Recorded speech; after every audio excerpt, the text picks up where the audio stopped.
La última revelación es el Evangelio de Jesucristo. Hechos de los Apóstoles, capítulo 10. Vamos a estar hoy en este pasaje. Son muchos los versículos, realmente son 48 versículos, pero por temas de tiempo no los leemos todos. Pero vamos a ir avanzando y escudriñando las Escrituras para comprender todo lo que Dios tiene para cada uno de nosotros. Inicialmente vamos a leer del versículo 1 al versículo 6. Dice la palabra de Dios. Había en Cesarea un hombre llamado Cornelio, centurión de la compañía llamada la Italiana, piadoso y temeroso de Dios con toda su casa, y que hacía muchas limosnas al pueblo y oraba a Dios siempre. Este vio claramente en una visión cómo a la hora novena del día que un ángel de Dios entraba donde él estaba y le decía, Cornelio. Él, mirándole fijamente y atemorizado, dijo, ¿qué es, Señor? Y le dijo, tus oraciones y tus limosnas han subido para memoria delante de Dios. Envía pues ahora hombres a Jope y haz venir a Simón, el que tiene por sobrenombre Pedro. Este posa en casa de cierto Simón curtidor, que tiene su casa junto al mar.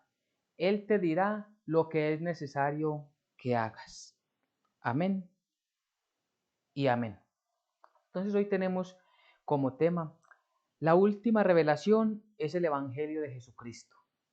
Este pasaje lo encontramos en Hechos de los Apóstoles en el contexto de un centurión romano. Un centurión era un oficial del ejército romano que tenía a su mando, tenía autoridad sobre 100 soldados. Y este hombre tenía poder, tanto poder administrativo como poder de decisión y poder táctico para enfrentar las diferentes guerras o los conflictos o todo lo que esté en todo su entorno, protegiendo siempre al César, era lo que le correspondía a este centurión. Eh, Importante porque este hombre, siendo un ciudadano romano, nos dice el texto que él creía en el Dios de los israelitas. Y es muy interesante porque él, aunque no practicaba completamente todos los rituales de la ley de los judíos, sí creía en su Dios y le creía a él como el único Dios verdadero y creía en él, en el Dios como el Todopoderoso. Por eso dice la palabra que él era un hombre temeroso.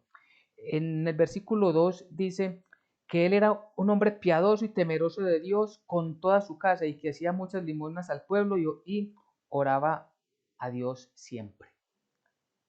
Entonces este hombre vemos que era un hombre piadoso, ¿por qué? Porque era generoso con las demás personas y no les trataba mal y por el contrario antes les ayudaba en la medida de lo posible para que ellos tuvieran, tanto en su parte de sustento porque habla de limosnas, como también en la forma, en la manera de vivir. Y lo más importante era que era un hombre temeroso de Dios con toda su casa. Y es muy interesante, decíamos, ¿por qué? Porque no solamente él estaba buscando al único Dios verdadero, sino que estaba llevando con él como autoridad primeramente de su casa, llevándolos al único Dios verdadero. Y oraba siempre a Dios. Él siempre hacía las oraciones que normalmente, tradicionalmente los judíos hacían a Dios. Él participaba. Los judíos tenían por costumbre orar siempre a las 3 de la tarde. Era para ellos una hora específica y dejaban de hacer lo que estuvieran haciendo para orarle a esa hora al Señor. Y dentro de la visión que ve él, es a esa hora en la que él recibe a un ángel de parte del Señor. Este hombre que era temeroso, piadoso y que oraba a Dios, no comprendía aún las escrituras. Era un hombre que todavía, aunque era piadoso, es decir, aunque hacía buenas obras, aunque daba limosnas y aunque oraba a Dios, era un hombre una persona que no era salvo. Y esto es muy importante para nosotros en estos tiempos.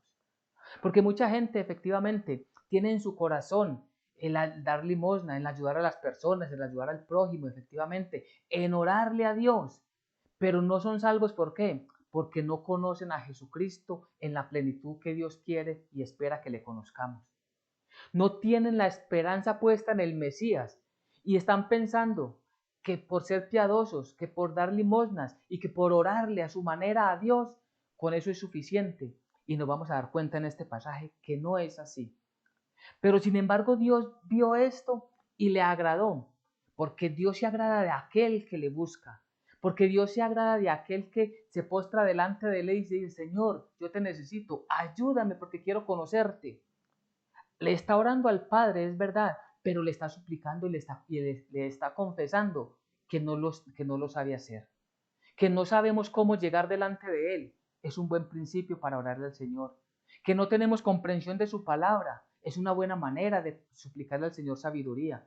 Porque si llegamos delante de Él orgullosos de que somos piadosos, de que hacemos buenas obras y de que hacemos larguísimas oraciones, eso de nada nos va a servir. Pero si nos humillamos delante de nuestro Dios, necesitados de su misericordia, entonces mejor y más ligero vamos a ser escuchados. Y entonces dice acerca de la visión en el versículo 3 y 4, dice la palabra del Señor. Este vio claramente en una visión cómo a la hora novena del día que un ángel de Dios entraba donde él estaba y le decía, Cornelio. Él mirándole fijamente y atemorizado dijo, ¿qué es esto? ¿Qué es, Señor? Y le dijo, tus oraciones y tus limosnas han sido para memoria delante de Dios. Tus limosnas han subido para memoria delante de Dios. Y dice la palabra de Dios que el Señor lo llamó por su propio nombre. Claro, es que Dios nos conoce a todos y cada uno por nuestro propio nombre. Cuando venimos delante de Él en una reunión cristiana como esta, es porque el mismo Señor por nuestro propio nombre nos ha llamado. Es Él el que nos ha congregado para que escuchemos su palabra, es Él el que nos está llamando la atención para que le escuchemos, le recibamos, comprendamos todo lo que Él está haciendo. En el texto dice que como a la hora novena, es importante porque esa hora que dice el texto corresponde a nuestro horario a las 3 de la tarde. El día para los israelitas empezaba a las 6 de la mañana. Entonces de 6 de la mañana a las 3 de la tarde van 9 horas del día de ellos. Por eso es importante la aclaración para el pasaje de Hechos. Y de hecho, también cuando estudiamos, si nos acercamos a los evangelios, cuando nos dice a qué horas fue crucificado nuestro Señor Jesucristo, nos habla de las 12 del día y de las 3 de la tarde, la hora en que murió. Y era la hora sexta y la hora novena. Entonces esto nos va aclarando pues un poquito los pasajes. Y vemos entonces cómo Dios llama a Cornelio por su propio nombre. Y Dios, repito, nos está llamando a cada uno de nosotros. Y mire la forma en que Cornelio llega delante de él, atemorizado. Es decir, ¿quién delante del Señor no puede sentir, no debe sentir y no va a sentir temor? Si Él es santo, santo, santo y nosotros somos pecadores. Pues no era el Dios mismo el que le estaba hablando a Cornelio, porque vamos a ver más adelante que era un ángel, o de hecho el pasaje dice en el versículo 3 que un ángel de Dios entraba donde él estaba y le decía Cornelio. Pero este ser celestial que viene delante de Cornelio le genera el temor porque él no comprende qué es lo que está pasando. Y el ángel claramente le explica y le dice, versículos 7 y 8, y del ángel que hablaba con Cornelio, este llamó a dos de sus criados y a un devoto soldado de los que le asistían, a los cuales envió a Jope después de haberles contado todo. ¿Qué fue lo que el ángel le dijo? Le dijo que Dios había escuchado sus oraciones, que todo eso estaba, todo lo que las obras de misericordia que él había hecho habían llegado delante de Dios. Y que por causa de la misericordia de Dios, porque todos recibimos la misericordia de Dios, Él le está mandando a través del ángel para que Cornelio mande a buscar a un hombre que se llama Pedro. Un hombre que está en Jope, que vayan a Jope, a la casa de un tal Simón, el curtidor, que su casa está junto al mar, es lo que dice el pasaje que leímos inicialmente. ¿Y esto para qué? Para que lo llame. ¿Y por qué? ¿Para qué lo tenía que hacer esto? ¿Por qué tenía que hacer esto Cornelio? Pues Pedro sería quien le iba a enseñar la palabra de Dios. Y aquí hay algo que es muy importante, porque tenemos que tener claro que los ángeles son reales y que hay dos tipos de ángeles. Ángeles celestiales que están en la presencia de Dios y le adoran, están postrados a sus pies y sumisos a toda orden que el Señor les dé. Y está en el otro grupo que son los ángeles caídos, liderados por el diablo, por Satanás como le conocemos. Pero este grupo, los que están delante de Dios, Dios los utiliza, como en el caso, hablándole a Cornelio, ¿para qué? Para que mandara a llamar a Pedro. ¿Y Pedro qué le iba a decir? El Evangelio. Entonces miremos, el Evangelio se lo encomendó Dios ¿a quién? A los hombres, a los seres humanos. ¿Para qué? Para que se lo enseñemos a otras personas. Porque Dios en su soberanía pudo haber mandado el ángel para que le enseñara el Evangelio a Cornelio y terminaba todo allí. Pero no, recordemos que esto es un proceso de discipulados. Jesucristo tomó primero un grupo de 12, los preparó como discípulos, estos fueron por el mundo haciendo más discípulos, cumpliendo el mandamiento de Dios y de hacer discípulos a todas las naciones, enseñándoles a obedecer todo lo que yo os he mandado. Mateo 28, ¿cierto? Entonces todo esto se está cumpliendo. Los ángeles están ahí, pero no están para que nosotros les pidamos algo a los ángeles. Es que yo voy a invocar al arcángel San Miguel, como dice la tradición. No. O es que mi ángel, yo hablo con mi ángel y mi ángel es el que me ayuda. No. Ningún pasaje en la Biblia nos insinúa mínimamente, ni mucho menos nos autoriza a invocar ángeles o a orarle, a clamarle, a pedirle algo a los ángeles. No. Dios allí, podríamos decirlo, sin que nosotros los veamos, los manda a hacer diferentes cosas, pero nosotros no sabemos lo que Dios les está mandando a hacer. Nosotros solamente estamos, ¿para qué? Para escuchar, para leer, para atender la santa palabra de Dios. Y entonces vemos que Cornelio obedece. Y en este versículo 7 que acabamos de leer, él inmediatamente llama ¿a quién? A 2 de sus criados y algo que llama la atención, y a un devoto soldado. Es decir, este hombre era influyente no solamente en su familia, sino en medio de las personas con las que él convivía. Y uno de esos soldados seguramente vio en Cornelio ese temor de Dios, esa oración y ese estilo de vida que lo llevó a ser también creyente. Creyente en Dios hasta el momento porque todavía ellos no conocen a Jesucristo. Y los envía a Jope, ¿para qué? Para que ellos llamen a Pedro, que era lo que él les había mandado.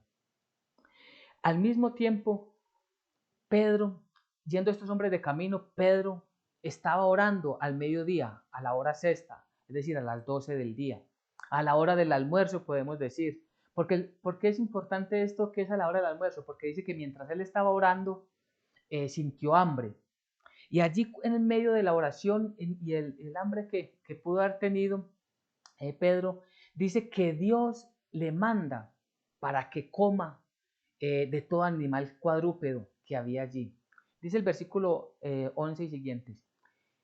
Y vio el cielo abierto, esto lo vio en la visión Pedro, y vio el cielo abierto y que descendía algo semejante a un gran lienzo, que atado a las 4 puntas era bajado a la tierra, en el cual habían de todos los cuadrúpedos terrestres y reptiles y aves del cielo. Y le vino una voz, levántate Pedro, mata y come.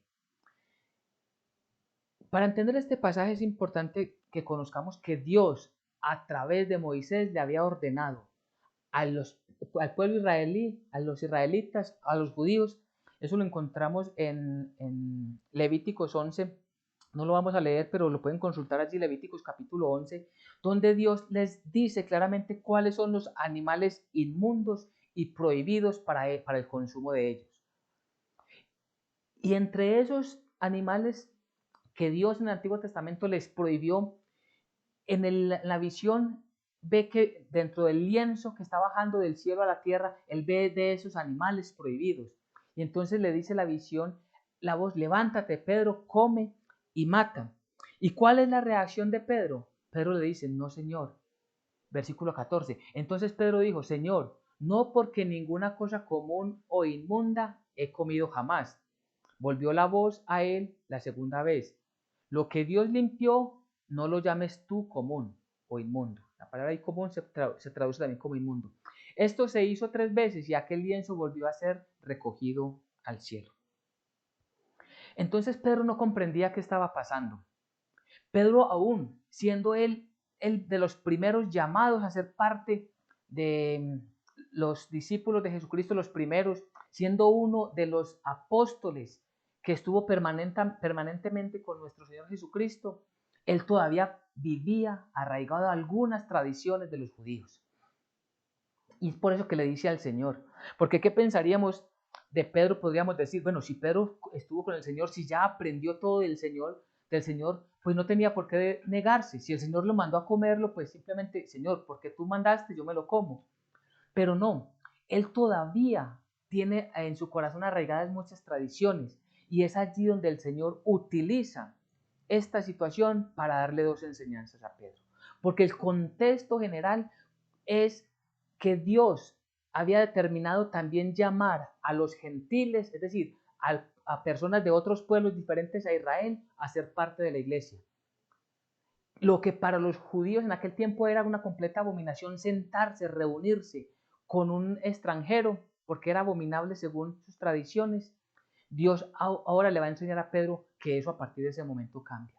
Y también le da una segunda enseñanza a través de los alimentos, y es que ya los alimentos no son restringidos para nosotros los creyentes o para las personas, principalmente para nosotros los cristianos. Podemos comer de todo alimento, sí, pero no estamos, esto no quiere decir que estemos obligados a comer de todo alimento, es decir, cada persona decide si quiere comer o no quiere comer algo. ¿Y esto por qué lo decimos? Porque hay gente que definitivamente tomó la decisión de no comer carne. Esto lo hace porque quiere, no porque la palabra de Dios se lo prohíbe. No porque en el Antiguo Testamento decía que no podían comer carne de cerdo, por ejemplo. Pues ahora se puede comer, ahora si por temas de salud no quiere hacerlo, tranquilamente, pero no puede tratar de imponerle que las otras personas no coman este tipo de carne, en el caso del ejemplo. Podemos comer lo que sea, ahora si nos guardamos de alguna comida es por temas de salud, por ejemplo, que no los hacemos, pero Dios nos ha permitido comer todo esto. Y entonces 3 veces que le habla la voz, le dice, no llames impuro o no llames común lo que Dios ya ha limpiado. Y a partir de ese momento, Pedro empieza a comprender, porque mientras él estaba allí en medio de la visión, mientras él estaba allí, el Espíritu de Dios viene a Pedro, porque él estaba confundido, Pedro. Entonces vemos en el versículo 19 y 20, y mientras Pedro pensaba en la visión, le dijo el Espíritu, he aquí, 3 hombres te buscan. Levántate pues y desciende, y no dudes en ir con ellos, porque yo los he enviado. La soberanía del Espíritu Santo ahora está en la misma divinidad, deidad del Espíritu Santo que le habla a Pedro. Y aquí quiero hacer un énfasis en algo que es muy importante. Vemos que Cornelio tuvo una visión en la que vio un ángel. Pedro tiene una visión en que ve un lienzo bajar del cielo tomado de los 4 extremos con animales cuadrúpedos, aves y reptiles. Y ahora vemos que el Espíritu Santo habla directamente a la persona de Pedro. Esto todo sucedía, ¿por qué? Porque recordemos que se estaba redactando el Nuevo Testamento. Todo esto que estaba pasando, Dios lo estaba allí poniendo en el corazón, en este caso, de hecho, del apóstol, en el corazón de Lucas, para que él escribiera y quedara como testimonio para cada uno de nosotros. Y Dios entonces allí todavía se movía. Mientras se terminaba de redactar las escrituras completamente, hablaba por visiones, como en el caso de Cornelio, hablaba a Pedro a través del Espíritu, dándole sabiduría, entendimiento, comprensión de todo lo que estaba pasando. Y repito esto, mientras se estaba cumpliendo todo lo que debía quedar en la Biblia. ¿Y por qué hacemos el énfasis? Porque en este tiempo ya no hay tales revelaciones y es muy importante que no nos dejemos nosotros engañar. No hay tales revelaciones, porque muchas personas buscan supuestamente al pastor de la iglesia o al líder principal de una comunidad para que, como si ellos fueran adivinos, les diga qué va a pasar mañana, y eso no es así. Y algunas personas que dicen ser evangelistas, que hablan en el nombre del Señor, se prestan para esto. ¿Cómo es esto? Muchas personas van delante de su líder, de su pastor, le dicen, pastor, es que yo quiero que me diga si con la persona que me voy a casar, si esta persona sí me conviene o no me conviene. Pues no es la visión del pastor lo que le va a decir si le conviene o no, son las sagradas escrituras. Entonces esta persona debe empezar con comprender lo que dicen, no te unas en el Nuevo Testamento, en la primera carta de Corintios, no te unas en yugo desigual con los incrédulos. Entonces lo primero que va a hacer esta persona es su novio o su novia es creyente, es una persona incrédula o es creyente. Si es incrédula, pues la palabra de Dios te está diciendo de una vez, no te unas con él. Y no es que el pastor esté visionando, cerró los ojos y por allá como levitando encontró que Dios le había dicho. No, cuidado, no nos dejemos engañar. Y cuando muchas personas vienen diciendo, es que yo tuve una visión en la noche y el Señor me dijo lo que iba a pasar con su vida mañana, eso no viene de Dios. Alguien atrevidamente alguna vez le dijo a una señora que se preparara porque su esposo, que estaba en desobediencia, iba a morir. ¿Qué atrevimiento tan grande ese? Pues por ahí todavía está esa persona viviendo y su esposa aún lo ve vivo. Y este es el atrevimiento de aquellos visionarios que no comprenden que en las Sagradas Escrituras ya están totalmente selladas. Toda la revelación ya está allí planteada. Y por eso la última revelación es el Evangelio de Jesucristo. No hay más revelaciones. Es que yo quiero saber si voy a montar este negocio, si me va a ir bien o no me va a ir. Claro, órale bastante al Señor antes de montar tu negocio. Y cuando estés ya trabajando en tu negocio, obra con los principios bíblicos. De no robar, de no maltratar a las personas, de no mentir, de ser justo. Y esto te va a guiar por el camino que Dios ha establecido. Entonces vemos que toda la palabra de Dios es para instruirnos, es útil, como dice también Pablo, es útil para redarguir, para enseñar, para prepararnos a cada uno en todas las cosas que habremos de hacer. Y entonces vienen estos hombres a Pedro y le dicen, hemos venido a buscar a Pedro. Él le dice, yo soy, ¿a quién buscáis? ¿Para qué me necesitan? Y ellos le explican, porque Cornelio le explicó todo lo que había pasado en su visión. Entonces dice, ellos dijeron, Cornelio el centurión, varón justo y temeroso de Dios, y que tiene buen testimonio en toda la nación de los judíos, ha recibido instrucciones de un santo ángel de hacerte venir a su casa para oír tus palabras.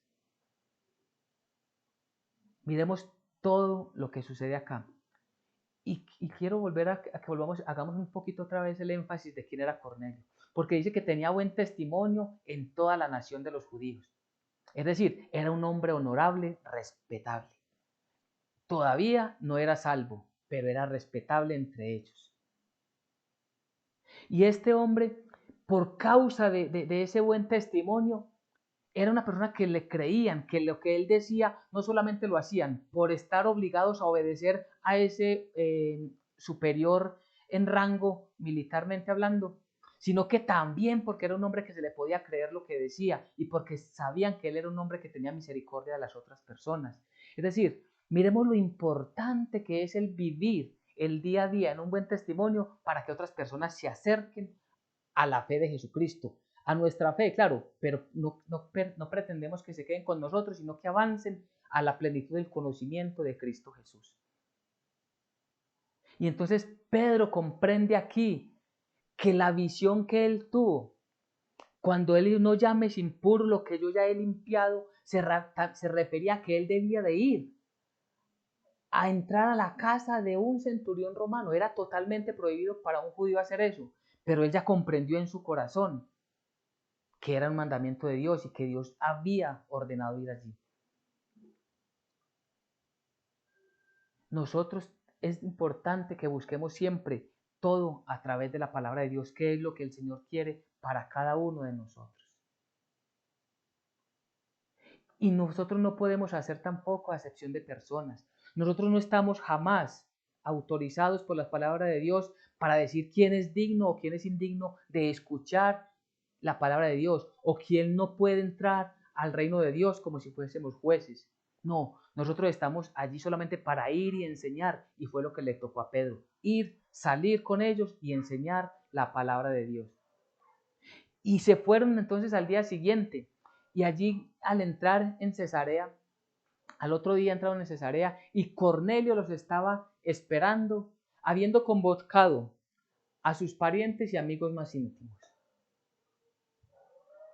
Cuando Pedro entró, miremos este pasaje muy importante, salió Cornelio a recibirle y postrándose a sus pies, adoró. Mas Pedro se levantó diciendo, levántate, pues yo mismo también soy hombre. Y hablando con él, entró y halló a muchos que se habían reunido. Miremos la convocatoria que hizo Cornelio. Él ya estaba preparado, pero no solamente él, sino que él con su familia, sus seres más allegados, los seres que estaban cerca de él, los invitó para ese momento tan especial. Es decir, qué hermoso es cuando una persona, no solamente él quiere escuchar la palabra, sino que quiere que su familia y sus seres queridos también reciban la palabra de Dios, el evangelio de la salvación. Cornelio sabía que algo maravilloso iba a pasar, pero no sabía todavía qué.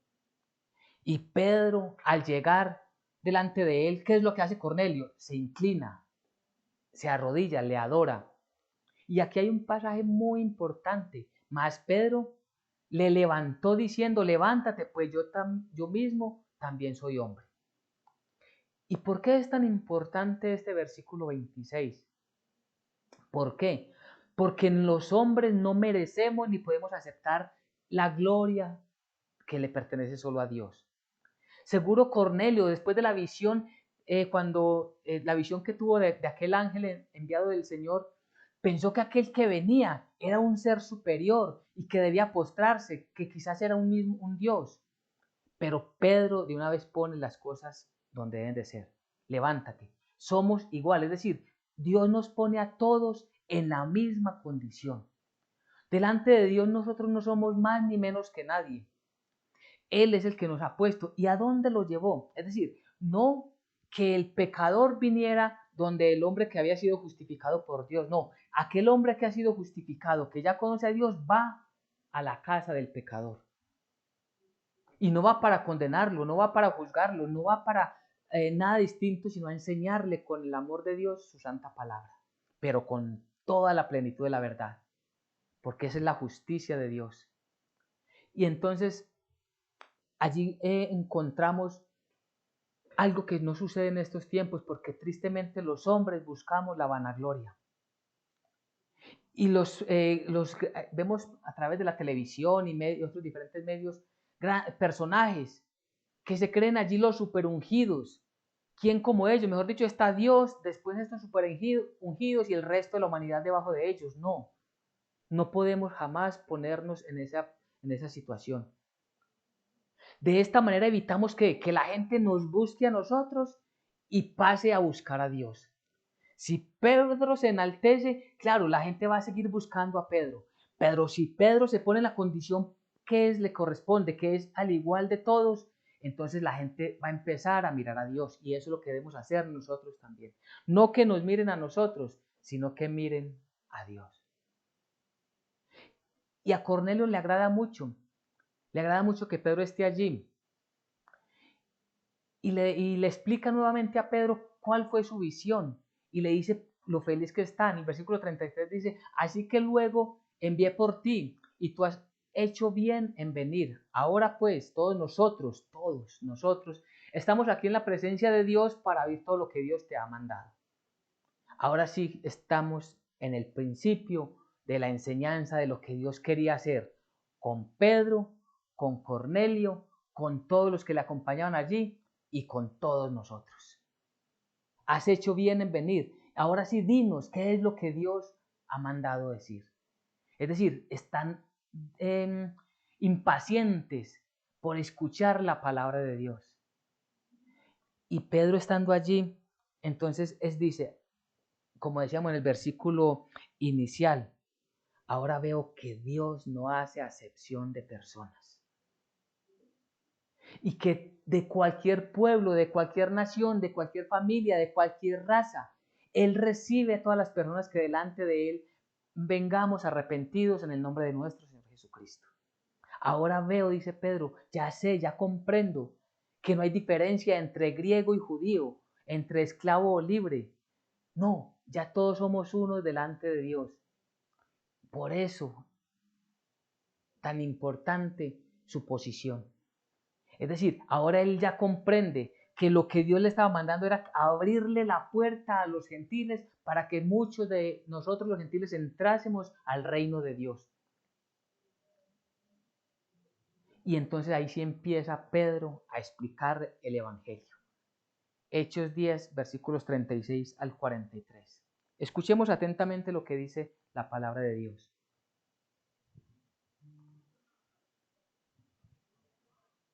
Dios envió mensaje a los hijos de Israel anunciando el Evangelio de la paz por medio de Jesucristo. Este es el Señor de todos.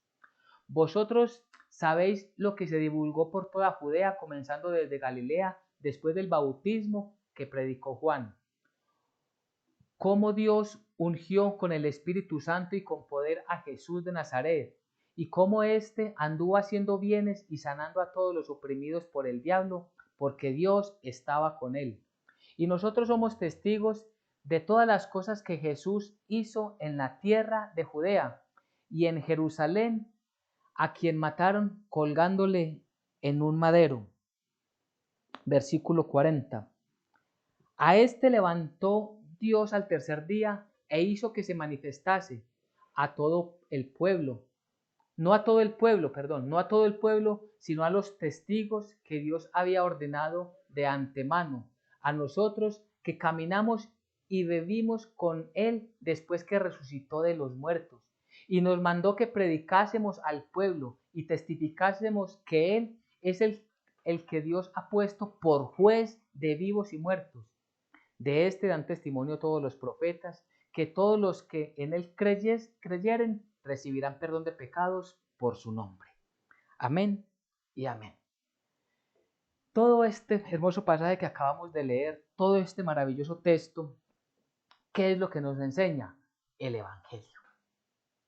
Al principio decíamos que este hombre justo, este hombre que oraba a Dios, más bien, este hombre que hacía obras de misericordia, este hombre que siempre dice que era piadoso y temeroso, no dice el texto que es justo, dice que este hombre que era piadoso y temeroso de Dios, este hombre que oraba siempre a Dios, decíamos que este hombre, aún así con todo lo que hacía, no era salvo. Y para ser salvo, ¿qué necesitaba? Escuchar el Evangelio que Pedro le acaba de mostrar en estos pocos versículos. ¿Qué le estaba diciendo? Que el Evangelio o que la predicación de Juan, refiriendo al Bautista, Juan Bautista, ¿cuál fue la predicación de él? Arrepentíos porque el reino de Dios se ha acercado. Pues que desde allí era necesario que Jesucristo, el mismo Hijo de Dios, viniera al mundo. Claro, hizo señales, milagros, prodigios, pero nos habla lo más importante, y es que Él tuvo que morir en la cruz del Calvario y que resucitó de entre los muertos. Y que todos los que creamos en Él seremos salvos.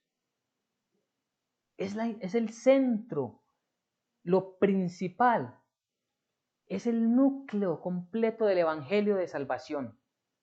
Y es lo que nosotros debemos primero que todo comprender, y con esa esperanza vivimos, que nuestra salvación es por gracia, y enseñar a otras personas. ¿Por qué era importante que Pedro bajara de allí, de la ciudad de Jope donde estaba, y viniera a Cesarea, específicamente a la casa de Cornelio? Porque él y su familia y todos sus convidados necesitaban escuchar el Evangelio de la verdad. ¿Cuántas personas hoy no necesitan escuchar el Evangelio de la verdad? Están allí y en sus mismas conciencias, en su misma mente, incluso en su propio corazón, están satisfechos porque hacen obras de misericordia, porque oran a Dios, pero no conocen el Evangelio, no saben por qué Cristo Jesús, por qué era necesario que el Hijo de Dios muriera en la cruz del Calvario. Por lo tanto, como no tienen ese conocimiento, no le dan importancia y simplemente lo cuentan como algo histórico, pero no creen que Él es el único camino para llegar al cielo. Y a eso nos lleva la palabra de Dios. De este dan testimonio en el versículo 43, de este dan testimonio todos los profetas, que todos los que en Él creyeren recibirán perdón de pecados por su nombre. Todos. Y de esto dice desde el Antiguo Testamento, lo estaban anunciando los profetas, solo que los israelitas en su tiempo no lo interpretaron, no lo recibieron, no le creyeron al Mesías. Por eso dice en Juan 1 que no le recibieron, los suyos no le recibieron. Pero como la puerta en este momento está abierta para nosotros los gentiles, y repito, los gentiles somos todos aquellos que no pertenecemos al pueblo de Israel, no somos nacidos de Israel, de la descendencia de Abraham, de Isaac y de Jacob, no, sino que somos de otro pueblo. Pues Dios nos ha abierto la puerta para que todos los que entremos a Él a través de la fe en Jesucristo tengamos vida eterna. Y comprendamos de una vez y para siempre que no es porque hagamos muchas obras de misericordia que merecemos el cielo. No son por nuestras larguísimas tradiciones que vamos a ir al reino de los cielos. No es porque oremos a Dios sin tener en cuenta a Jesucristo porque no iremos al reino de los cielos. ¿Cómo va una persona al reino de los cielos? A través de la fe en Jesucristo. Y el Evangelio tiene que ser claro en que Cristo vino, padeció, murió, fue sepultado y resucitó de entre los muertos, porque hay un énfasis grande en este pasaje bíblico de la resurrección de Jesucristo. De hecho, el mismo Pablo dice que si Jesucristo no hubiese resucitado, vana sería nuestra fe. Nosotros tenemos vida porque Cristo Jesús resucitó. Ese nuevo nacimiento se da en nosotros porque Cristo Jesús resucitó. Nosotros nos encontraremos con Él nuevamente porque Él vive y reina por todos los siglos. Nosotros y las personas que hayan muerto creyendo en Jesucristo no quedarán muertas, resucitarán para encontrarse con Jesucristo como lo haremos todos los creyentes. Entonces vemos por qué es tan importante que comprendamos que la última revelación es el Evangelio de Jesucristo. Quizás muchas personas dicen, ay, qué bueno yo también tener una visión con un ángel. No, no es eso lo que nos debe animar. Qué bueno yo escuchar audible la voz de Dios. No, no es eso lo que nos debe de alimentar, no. Es saber que escuchamos la voz de Dios si leemos la Biblia, que tenemos la revelación en la palabra de Dios, en la Biblia, y que todo ya está a través del Espíritu Santo que le habló a Pedro y a todas estas personas que estaban con él, porque dice el pasaje, si lo seguimos leyendo, dice que el Espíritu Santo descendió en aquel mismo instante y fueron bautizados las personas de aquella casa. Nosotros debemos de comprender que el Espíritu de Dios está entre nosotros y es necesario que le invoquemos para que Él nos acompañe en cada lectura bíblica, que nos aconseje cómo direccionar nuestras vidas, que aumente en nosotros el temor de Dios, que no veamos en nuestra fe, que no tengamos en nuestra fe a un Dios que pasa por alto todo pecado, no, un Dios al que le tenemos temor, temor reverente delante del Señor nos presentamos. ¿Por qué? Porque sabemos que Él es santo y que como Él es santo quiere que nosotros seamos santos, es decir, que estemos apartados para Él, que estemos lejos del pecado. Así que recordemos entonces que la última revelación, no hay más, la última revelación es el Evangelio de Jesucristo. Amén y amén.